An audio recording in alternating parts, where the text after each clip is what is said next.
Stop, you haven't subscribed to the channel yet. Subscribe now, we have new stories every day. Now let's go. Janet had been a wonderful wife ever since we got married a few years ago. Our relationship was strong, and we shared a fulfilling life together. Up until now, she had never given me any reason to feel jealous or suspicious of her faithfulness. That's why I was surprised when she asked me to meet the vice president of her company. 3 years ago, she started working at Global Connections, quickly rising to the position of marketing manager in an international entertainment firm. As you can imagine, she meets all kinds of people, attending events, conferences, consulting sessions, and marketing meetings. Some of their clients are well known, like the New York Knicks, the Chicago Bears, and the New England Patriots. Her energetic and cheerful personality, combined with her intelligence and professionalism, made her the perfect fit for the company. She often told me about her plans, successes, and daily work activities. I was always happy to listen and proud of her accomplishments. She dreamed of becoming the vice president of marketing and worked hard to achieve that goal. Global Connections is a British organization with offices around the world, and its manager, Ian Bai, is the vice president of marketing. In his early 50s, Ian achieved success on his own. He has been married 3 times and has 9 children, 3 of whom are from his current wife. When Janet told me about her boss, I couldn't help but think it was good that he earned a high salary to support his relationships and divorces. One evening, Janet started talking about Ian, telling me about her day, but only in a professional context. She explained that he would be coming to the US for 2 months, which would give her a chance to show him how valuable she was to the company and to make it clear she was interested in advancing her career within the organization. That's my girl, driven and focused on her future. We had recently started talking about having children, and I asked her if a promotion would affect the timeline for growing our family. She said she wanted to secure her position in the company while Ian was here and then let me know whether we should start a family or postpone our plans for a year. Either option worked for me, as we were still in our 20s and not in a rush to have kids. We did want 2, a boy and a girl. We spent many evenings choosing names and imagining which universities they would attend when they grew up. We were in love with each other and eagerly looked forward to raising our future children. A week after Ian arrived, I decided to drop by Janet's office to surprise her and invite her to lunch. When I walked into her office, I saw Ian and my wife standing way too close, and she was giggling and flirting. The moment I greeted them, she quickly stopped and moved away from him. Janet introduced me to Ian, and I swear I saw a smug grin on his face. Ian, this is my husband, Brian. Brian, this is Ian, the executive vice president from our corporate office. Remember, I told you he was here for a short time. I saw it again, a self-satisfied smirk as he spoke. Well, hello there, so you're the little husband. Nice to meet you, but you'll have to excuse me. I'm running late for a meeting, he said, quickly leaving the office to avoid further conversation. I found his greeting incredibly rude, especially for someone in his position. Janet, what the hell was that?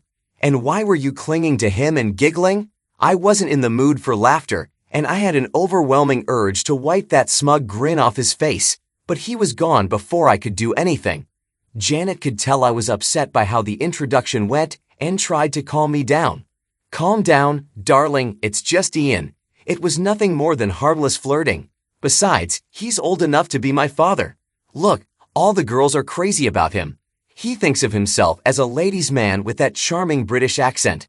He loves to flirt, but we all know he's just an overconfident fool. Still, he's the boss. Anyway, he's a family man, and you have nothing to worry about. It's just playful flirting with the girls. He calls it entertainment. Well, I don't like it. And the nerve of him to call me the little husband. Why are you flirting back with him? Oh, Ryan, stop being jealous. Ian is the 3rd highest ranking person in the entire company, and I have to be polite to him. Like I said, he considers himself a ladies' man. That's just how British men are. Well, I don't like it. Calm down, he's leaving in 2 months. After that, there was tension at home for a few days, and Janet tried not to mention his name or upset me more than I already was. Then, on Wednesday evening, about a week after the meeting with Ian at the office, Janet started a casual conversation over dinner. Darling, do you mind if I have dinner with Ian, my boss from work? I tensed up a bit as it took me a moment to fully grasp the question. I responded with a question of my own, You mean something like a business meeting? Well, no, it's more like a one-time dinner before he heads back to London. I immediately felt a knot in my stomach, and my heart started beating faster. I sat in silence for a long moment before responding. I see. This is the same Ian who flirted with you and made fun of me in your office. The so-called family man, married with 9 kids from 3 different wives. Well, yes, but he's turned out to be quite a pleasant person. He won't be staying here much longer, and I'll probably never see him again once he returns to London, so I thought one dinner would be fine. Like I said, he's married and has children. There wouldn't be anything romantic, just a bit of fun. One night is all I'm asking for. It might even help my career. I mean, you're always traveling for work, and one night out shouldn't be such a big deal. All right, so it's not just dinner, it's a date, and you want to spend the entire night with him. Let me make this crystal clear, Janet. I will not, under any circumstances, let you go on a date with another man while we're married. Do you understand? The very fact that you even want to be with another man is making me rethink our entire marriage. Seeing my reaction, she panicked. Oh God, no. You've got it all wrong. I love you, and you're my husband. Ian is just a one-time thing, and I'll be back the next day. Nothing between us will change, and he'll disappear from our lives forever. My God, it's just one night. I looked at her with fury in my eyes and simply said, "Get out of my life. I'm filing for divorce in the next few days." Then, I stood up, walked to my closet, packed a bag of clothes, and left. She kept begging me to come back as I drove away from what was once our happy home. In less than 30 minutes, my once happy marriage had turned into a complete disaster. The calls from my loving wife started almost immediately, followed by a flood of text messages in which she professed her love and insisted that no one else would ever take her place in my life. In the next message, she tried to convince me that I was still her loving husband, that it was all a misunderstanding, and that I needed to come home. As I drove, I kept telling myself that if she could be swayed so easily, our future as husband and wife was in jeopardy, and it would take serious effort to repair the damage, if that was even possible. I stayed away for 2 nights, ignored her calls, and took time off from work, asking them to tell her I had gone out of town on a business trip. Janet, ever since Ian showed up at the office, all the women at work were captivated by this strong, handsome man who drew everyone's attention. He was tall, well-built, and spoke with a mesmerizing accent that was both charming and hypnotic. From the moment we met, it became clear to everyone that he had taken an interest in me. His compliments, private meetings, shared lunches, and all the extra time he spent with me made other women envious. Each of them would have jumped at the chance to be with Ian, married or not. The married women were even more vocal, encouraging me to take things further. "Janet, he's asked you out a few times already. Any one of us would switch places with you in a heartbeat. He's so handsome, and that accent makes us all swoon. Accept his offer and have fun with this powerful man. You may never get another chance like this. Brian doesn't need to know, and he will be back in London soon, so there wouldn't be any issues later on." The girls from the office kept pressuring me every day, and eventually, I gave in. Deep down, I knew I could never act behind my husband's back, so I came up with the idea of asking Brian to let me go on this one date. Just once, and then everything would go back to normal. The girls assured me that Brian would understand and grant me this one night. At least that's what most of them said. When I told him about it that evening, I was shocked by his anger. It wasn't supposed to happen this way, and now he's gone. I can't believe he just left like that. I never thought he would be so upset. In desperation, I called Gail, one of the girls from work. Gail and I had started working in the same department on the same day 3 years ago, and we had been inseparable since. Crying into the phone, I said, "Gail, it's Janet. He's gone. He left me." "Janet, what are you talking about?" "I told Brian that I wanted to have dinner with Ian, and he just walked out on me. He stood up, packed his things, and stormed out of the house. He even mentioned divorce, and now I'm afraid I've lost him." "Nonsense. He's just angry. You hurt his fragile male ego, but he'll come back. You haven't done anything yet, and he knows that. He may sulk and be mad for a few days, but he'll forgive you. We'll figure out another plan to get you and Ian together. Trust me, I don't want this. I only need my husband." "Janet, relax. Have a glass of wine. Take it easy. I'll see you at work tomorrow." The planning of her affair continued. Brian returned home 2 days later and moved into the second bedroom. Gail was right. Brian was furious, more than anyone could have expected. Although Brian loved Janet, he was ready to divorce her if she mentioned Ian's name again. At the very least, marriage counseling seemed inevitable. For the next week, Janet did everything she could to earn Brian's forgiveness. After a week of seeing his attractive wife, but with no intimacy between them, Brian decided to suppress his anger. They had a passionate night together, and Brian eventually forgave Janet, but he gave her a firm warning. "Next time, I won't come back." Janet narrowly avoided disaster and promised Brian she would never make such a mistake again. She shared the whole story with the girls at work, admitting that she almost lost her husband because of her foolish idea. However, the girls were undeterred and came up with a foolproof plan to bring Ian and Janet together. It became a group project, and the marketing team was determined to accomplish their goal of arranging a meeting between Ian and Janet before he returned to London. One of the women, Marcia, came up with an idea that the team loved, taking their plan to the next level. "Ladies, in 2 weeks we're having a year-end celebration dinner at the Hyatt Hotel. I know for sure that they're planning a nice dinner for the whole team with live music and dancing. This year, they want spouses to attend, and when I heard about it, I had a brainstorm. You know my husband Clark is a sales representative for a pharmaceutical company that specializes in anesthesiology. His company developed a new formula of Malum. For those of you who don't know what that is, I'll explain. Malum is a drug given to patients to calm them down before surgery. It knocks them out in seconds and causes short-term memory loss. From that moment on, they don't remember anything until they wake up.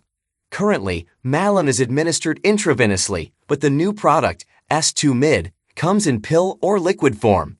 Well, Clark's hot new product is S2-Mid, and he's selling it in large quantities.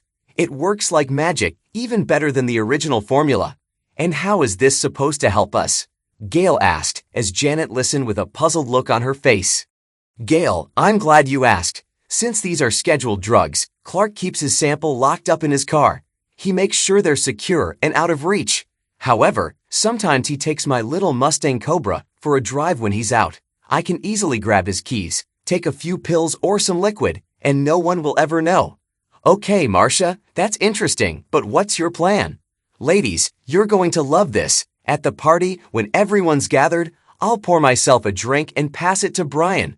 From past encounters, I know he can't resist a glass of Crown Royal, so I'll casually hold 2 glasses in my hand and offer one to Brian when I see he's ready for a drink. The effect can take anywhere from 5 to 20 minutes, depending on how much he drinks, but he'll start feeling sleepy, dizzy, and eventually pass out on one of the chairs we'll guide him to. Then, we'll tell everyone that Brian isn't feeling well, take him to your hotel room, and put him to bed. He'll be out for at least 4 hours and most likely won't wake up until morning. Turning to Janet, Marcia continued, when we get him to his room, that will be your signal to go with Ian. Go to his room and spend a few hours with him. We'll cover for you here and tell everyone you went upstairs to be with Brian. After a few hours, you can return to your room, take a shower, freshen up, and then cuddle up with Brian as if nothing happened. Girls, I can't do this to Brian. You're asking me to drug my husband just to have a fling with Ian. Do you realize how crazy this sounds? Brian will kill me if he ever finds out we're even considering this. Sure, I know it would be exciting and might boost my chances for a promotion, but if Brian caught me, he'd divorce me. Yes, it sounds just about as crazy as you missing the chance with Ian. Come on, it's safe, and Brian will never find out. Ian will owe you, and your promotion will be guaranteed. The last thing Brian will remember is you asking him if he's okay and telling him you love him. And when he wakes up in your arms, you'll have wonderful memories of your night with Ian, and you better share all the details with us, sister. I don't know, this is crazy. Listen, give me some time to think. Things at home are better now, and Brian is no longer angry. I'll tell him about the party and see how he reacts. Later, while in bed, Janet said, Brian, in 2 weeks, we're having our annual dinner, and spouses are invited. You'll need to clean and press your tuxedo because it's a formal event. We haven't been out dancing in a while, and I think it will be fun. Janet, as much as I hate these events, I'll do it because I know it's important to you. That evening, I showed my appreciation by being affectionate, and we shared an intimate moment. Afterward, Brian was clearly happy and satisfied. He fell asleep as a contented husband. However, my own desires began to surface, and suddenly, the idea of a one-time fling with Ian, something I had never considered before, started to take hold of my thoughts. At that moment, I decided to move forward with the plan and texted Marcia, "I'm in. Can you get the medication?" A minute later, a reply came, "Leave it to me. No problem." Janet enjoyed her intimacy with Brian, but the thought of being with Ian excited her. The thrill of doing something forbidden, or the idea of spending the night with her boss, kept her on edge and constantly aroused. She promised herself it would only happen once, and Brian would never know. Nothing too serious, nothing truly wrong, right? Over the next week, Brian noticed that Janet was on her phone more often, texting her friends frequently. He knew the party was approaching, but he had a nagging feeling that something was off.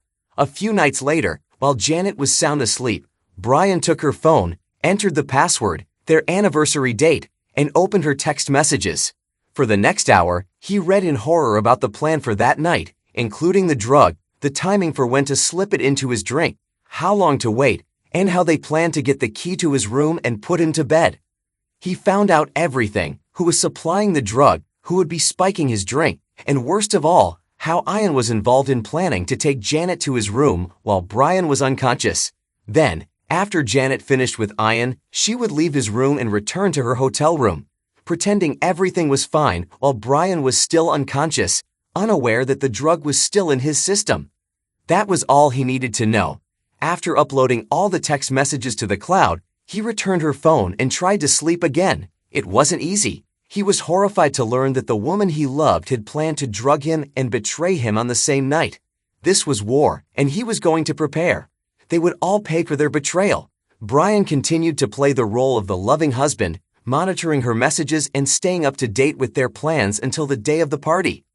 During that time, he called his Uncle Bob, his godfather, and a retired police officer. Brian explained what was happening, and together they crafted their own plan. With the right timing and a bit of acting, they could outsmart the entire group of conspirators. Their secret team included Ellie Johnson, Uncle Bob's former partner in the police force. Ellie joined two of Brian's army buddies, Craig Marks and Jimmy Jones, to help with their plan. Ellie's role was to make sure Brian didn't consume any drug drinks at the party. Uncle Bob, Craig, and Jimmy would handle the tough work that was to come later.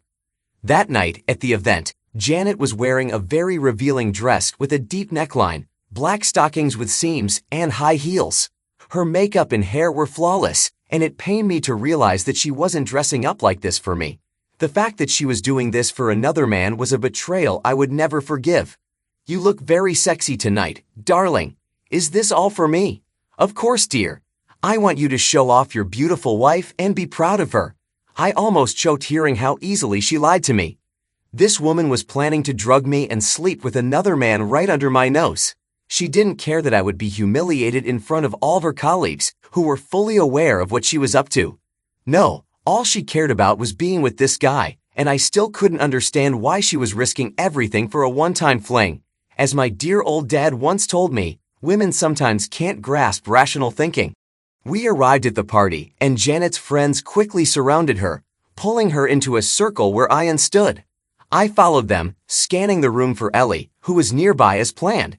We had arranged for Ellie to help with the drinks to ensure I wouldn't be drugged. I spotted her off to the side as I approached the group surrounding Ian. Unfortunately, I couldn't stand next to Janet because she was now beside Ian, who had his arm around her waist, laughing and telling jokes. My instinct was to pull her away from him, but that would have ruined our plans, so I just stood there watching her actions, which caused me immense pain. My stomach twisted, and bile rose in my throat as my anger intensified. She was so captivated by Ian, giving him all her attention. In that moment, I didn't exist in her world. I stood near some other guy, watching Ian perform for a crowd of onlookers. That's when Ian noticed me and decided to have some fun at my expense. "Well, look who's here, the accountant. Welcome, little man," he said with a malicious grin. At that moment, Janet saw my face and suddenly realized that it was Ian, not her husband, holding her close. As he continued, "You know, Brian, I've got a few jokes you'll appreciate. What do accountants use for birth control? Their personalities." Everyone looked at me and laughed, including Janet, which I admit hurt my pride. He continued to humiliate me in front of the entire staff, and my wife did nothing to stop him. It was incredibly painful, but I had to keep my cool and let our plan unfold. Did you like that one, Brian? You're a typical boring accountant, you know. He then rattled off another dozen accountant jokes, and each time, everyone, including my wife, just looked at me and laughed. I hope you file our taxes with passion, Brian. Janet found that amusing.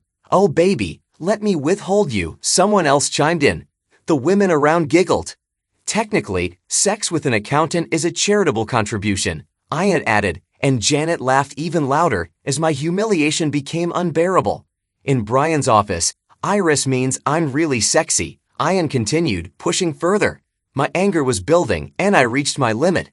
I turned and started to walk away, and he kept tossing jokes my way. Come on, Brian, come back, little man. I was just joking. Rage consumed me as I walked away. Sure, Ian was a few centimeters taller than me, but keep in mind, I'm not a small guy. At 185 centimeters tall and weighing 90 kilograms, I could break that Englishman in half if I wanted to. Of course, Janet knew that, but at that moment, I wasn't so sure. The only thing I was certain of was that these idiots had to pay the price for the disrespect they were showing me. What on earth was Janet thinking? Was she under his spell? Did she really think I would just accept this disrespect? As I walked away, I suddenly felt someone's hand wrap around my waist, and to my surprise, it was Janet.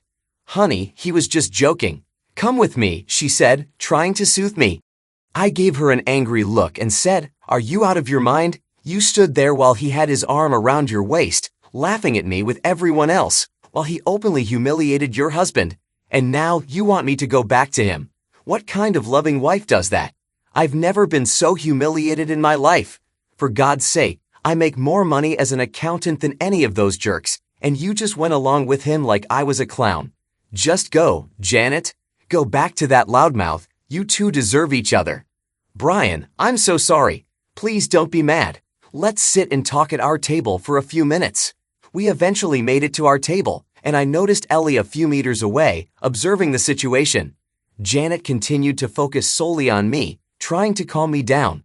After my second drink, I felt a bit more relaxed. Then, out of the corner of my eye, I saw Ian approaching our table with a foolish grin on his face, reaching out to shake my hand. No hard feelings, buddy, he asked. Get lost, jerk, I said, surprising everyone at the table. Shocked by my outburst, Janet said, Brian, he's my boss. Please don't talk to him like that. That's when this arrogant guy had the nerve to ask my wife to dance. Janet, it's fine. I hurt the little guy's feelings. Want to dance? She shot me an angry look after I told her boss to get lost, then took his hand and led him to the dance floor. After 3 dances, my glass was empty, and that's when Gail and Marcia came over to the table and sat next to me. I noticed Marcia was holding 2 drinks, and I knew it was time for their plan to unfold. Ellie saw everything and began to take action while the girls tried to distract me. Brian, Ian just has that British sense of humor. Don't take it so personally. Janet loves you, and she's just trying to impress her boss. Here, I brought your favorite drink, Crown Royal on the rocks. I played along and saw the girls panic when I said, I don't know. I've already had too much to drink. Maybe I should just leave Janet here and go home. Both of them shouted for me to stay as I stood up to leave. I turned away from the table just in time, holding the glass in my hand, and when Ellie passed by, I discreetly switched drinks with her. Then I sat back down and began sipping the watered-down Crown Royal that Ellie had prepared. She kept the original glass as evidence in case it was needed later. Maybe you're both right. I'll just be the boring accountant, let her flirt with her boss, and sit here showing everyone that I'm just a clueless fool, I said, draining the entire glass. The look on Marcia's face was priceless. She hadn't expected me to drink the whole thing, let alone down it in one go. After I finished, the girls said they needed to return to their husbands. The show was about to begin, and I was left sitting at the table alone while Ian and Janet kept dancing. That evening, my acting skills were on point as I slumped in my chair, pretending to doze off. I continued to watch as my wife and her boss grew closer, shocked by how openly she flirted. After a while, I rested my head on the table and pretended to fall asleep. Soon, I heard the girls and Janet come over, trying to wake me. Janet leaned close to my ear and said, "Honey, are you okay?" "Brian, wake up, sweetheart." I opened my eyes and saw my beautiful wife, who was betraying me while still telling me she loved me. I closed my eyes again, knowing exactly what was coming next. That's when Gail and Marcia lifted me up and escorted me out of the ballroom to my hotel room, while Ian and Janet slipped out through the side door, everyone distracted by the scene I was playing. As we reached my hotel room, I heard my phone chime, signaling a text message, and I knew our plan was in motion. The girls laid me down on the bed and began to undress me.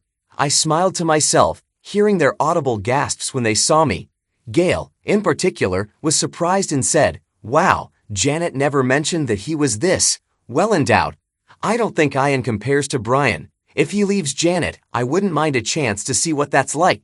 Marcia replied, "I can't believe Janet would cheat on him, but I guess we're all involved in this somehow."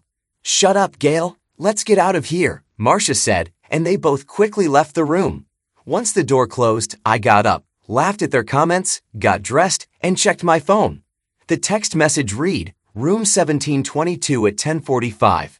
I had 15 minutes to get to the room and meet up with Bob, Jimmy, and Craig.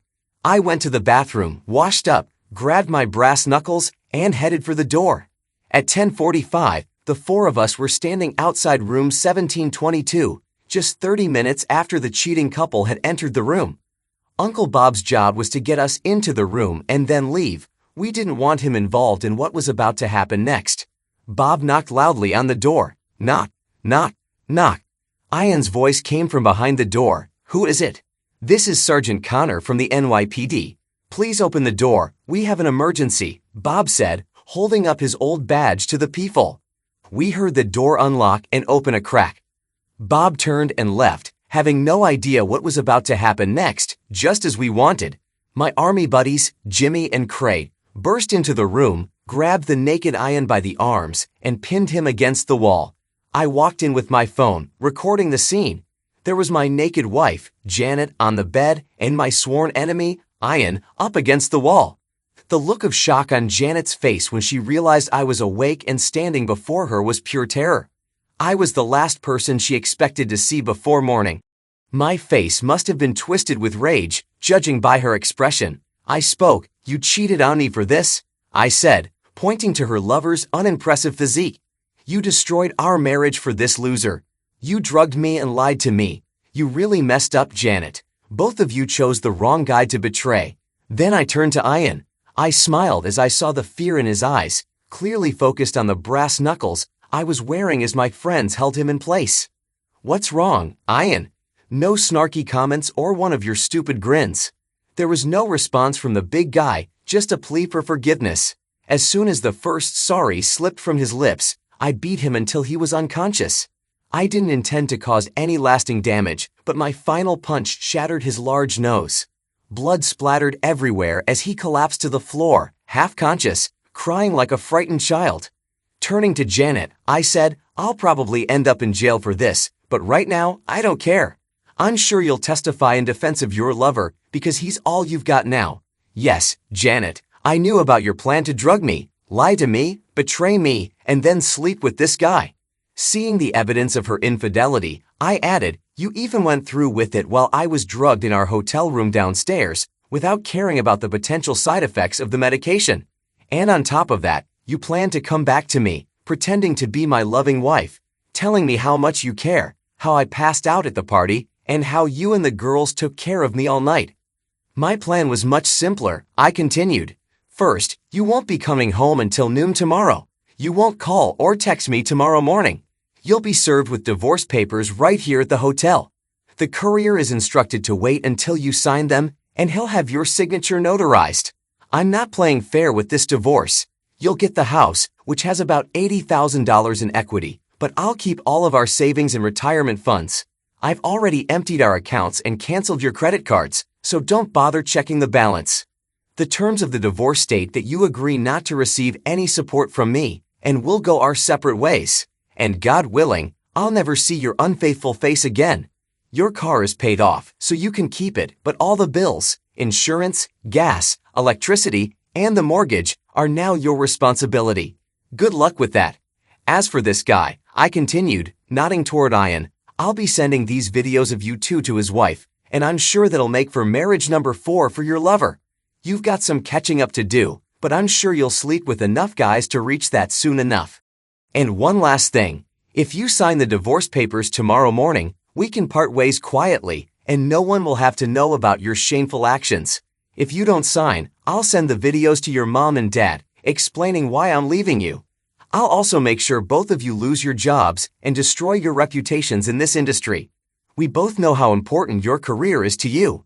I don't want to do this, so just sign the papers by 9 a.m. tomorrow, or the life you know will be over. My things will be gone from the house, and whatever's left, you can throw out or donate to charity. Janet, now sobbing openly, tried to speak. Baby, please talk to me. Don't do this. You know I just wanted to be with him once. I don't love him, and I don't want him. It was just supposed to be for fun and to help with my promotion. He was going back to London next week, and I'd never see him again. Why couldn't you understand? I had no desire to endure any more humiliation, so I simply ignored her desperate words. I turned to Craig and Jimmy and said, Guys, you can leave. You were never here.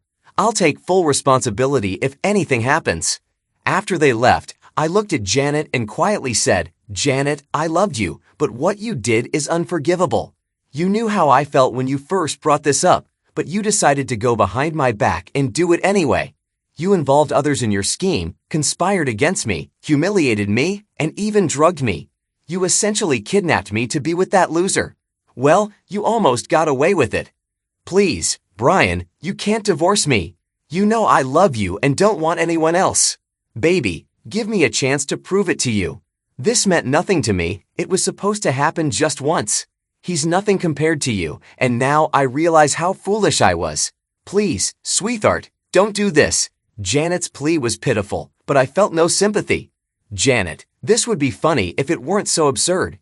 You're lying naked in Ian's bed, and his mess is still on you, yet you're telling me you love me and that we can't get divorced.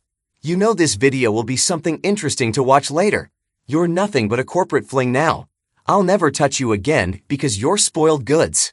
In fact, after tonight, I don't plan to ever see you again.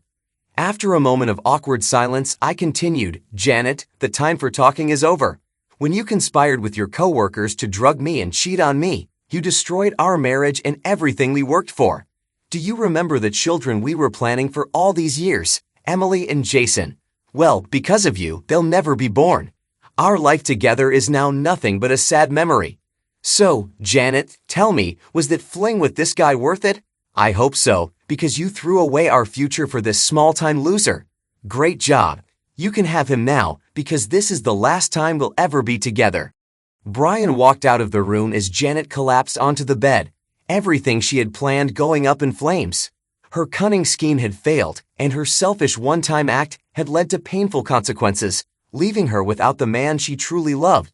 And she did love Brian. Sobbing into her pillow, she couldn't comprehend why she had let this happen. She began screaming, not addressing anyone in particular, delirious and devastated. When Ian, lying on the floor, regained consciousness, Janet shouted, But, Brian, the girl said you would forgive me because you love me, and it would only be once. It was just sex, for God's sake, just sex with Ian. Can't you understand and forgive me? I'll make it up to you, and I'll never do this again. Please don't leave me, please, I love you. But Brian was already gone, the damage was done, and now she had to think about a future without the man she claimed to love. Gail, Marcia, Ian, and Janet were all arrested and charged with various serious crimes, including conspiracy, kidnapping, drug possession, and assault with the use of drugs. Gail was sentenced to 2 years in prison for conspiracy, while Marcia received 10 years for conspiracy, possession, and assault.